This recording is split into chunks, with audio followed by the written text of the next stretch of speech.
السلام عليكم ورحمة الله وبركاته. حلقة جديدة النهاردة تحت عنوان الكرة المصرية هتفضل وهتبقى هي على رأس كل العالم العربي والكرة العربية. الكرة المصرية هتفضل هي رقم واحد على مستوى العالم العربي، وده كلام بالدليل وليس كلام بكلام كده، ده كلام بدليل. ليه بقى الكلام ده؟ احنا يوم السبت اللي فات شفنا ديربي السعودي في البطولة العربية الودية ما بين الهلال والنصر، وطبعا الهلال بنجومه الاجانب والنصر بنجومه الاجانب. وطبعا طلع علينا واحد اسمه وليد فراج معلق سعودي قال احتراما للنادي الاهلي ونادي الزمالك. على فكره انا اهلاوي وزملكاوي واغلط في الزمالك واللي الزمالك يغلط فيا، بس يوم ما حد يقرب لينا انا وابن عمي واخويا على الغريب قبل القريب. بس اظن الرساله وصلت. قال ايه بقى وليد فراج؟ هقرا لكم. قال ان الديربي المصري احتراما، وانا راجل اهلاوي وهو بيقول انا بحب الاهلي يعني، قال الديربي المصري ده ما بيتفرجش عليه الاهلي والزمالك، يعني ما يتفرجش عليه غير اهل بلده. لكن احنا عندنا في السعوديه الديربي بتاعنا بتنقله 40 قناه، اصبح عالمي. فطبعا حاولوا تكيفوا مع المرحله الجايه ان الدوري السعودي بقى حاجه تانيه. ماشي؟ طيب حلو قوي يا عم وليد، انت ما شاء الله بفلوسكم والفلوس اللي دفعتوها دي كلها نقلتوا الدوري السعودي في مكان تاني. تمام؟ طلع برضو النهارده تريقه تانيه من صفحه الهلال بتقول ان القيمه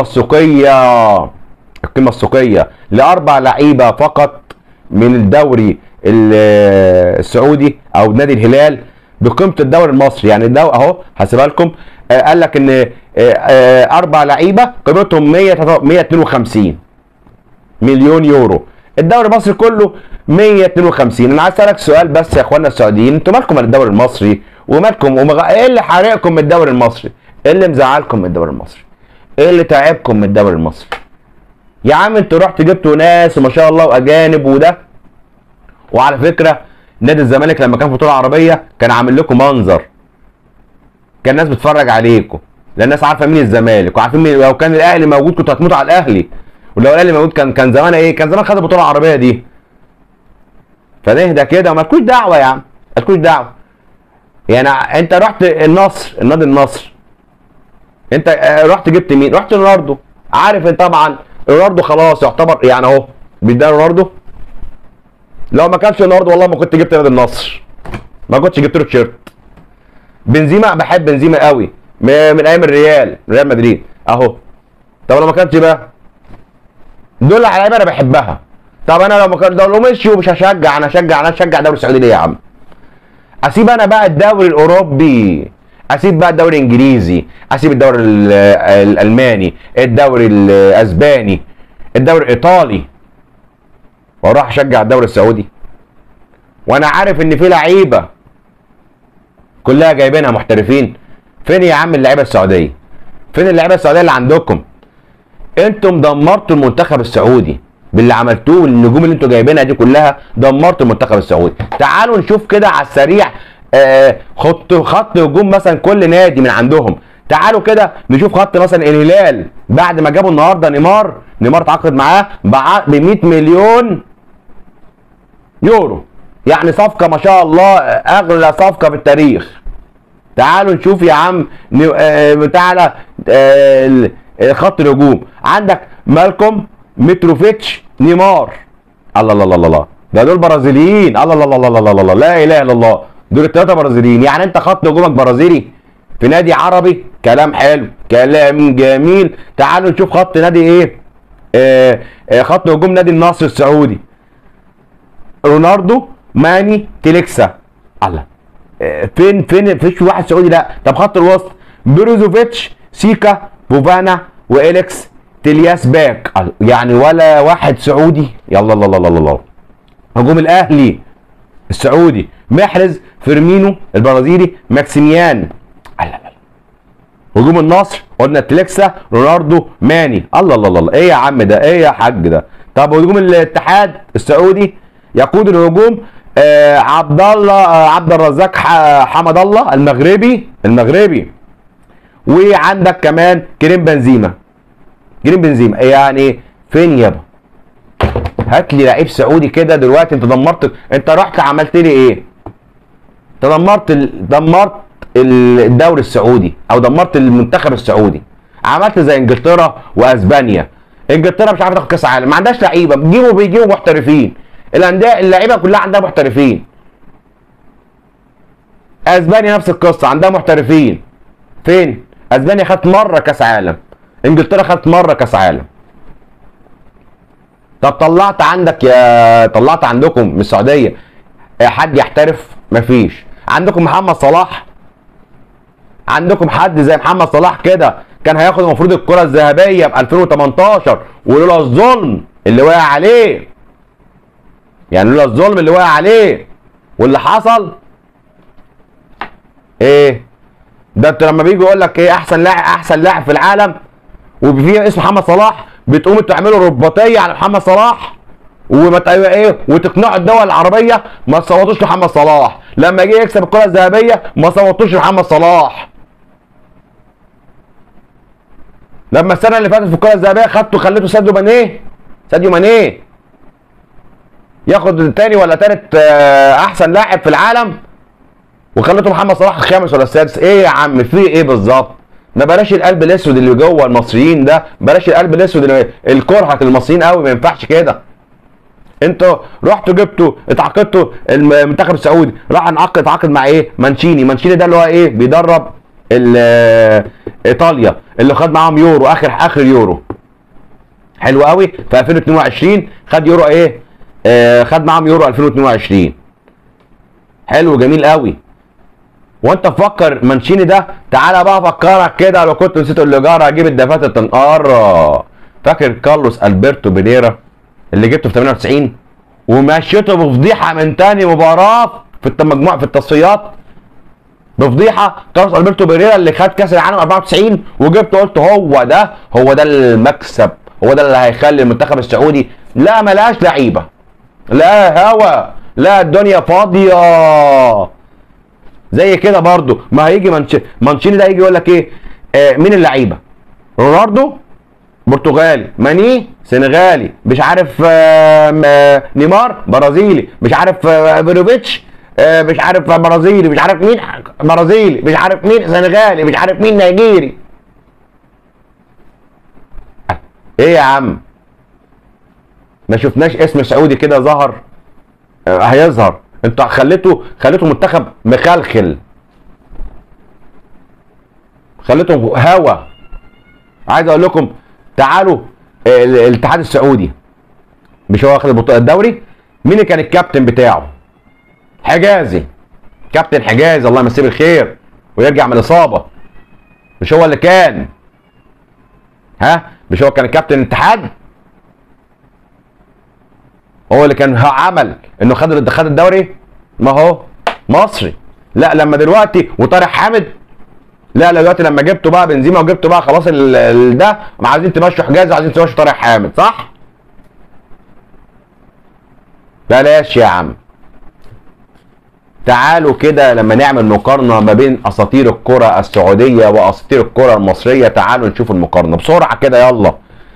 عندك اول واحد حسين حجازي، الاب الروحي للكره المصريه.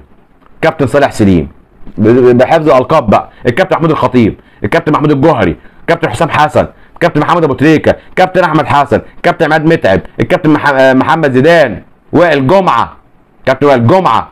ايه وناس تانية يعني. وفي راس المرمى عصام الحضري، ثابت البطل الله يرحمه، كابتن ثابت البطل، كابتن اكرامي، كابتن احمد شوبير، الكابتن محمد الشناوي حاليا.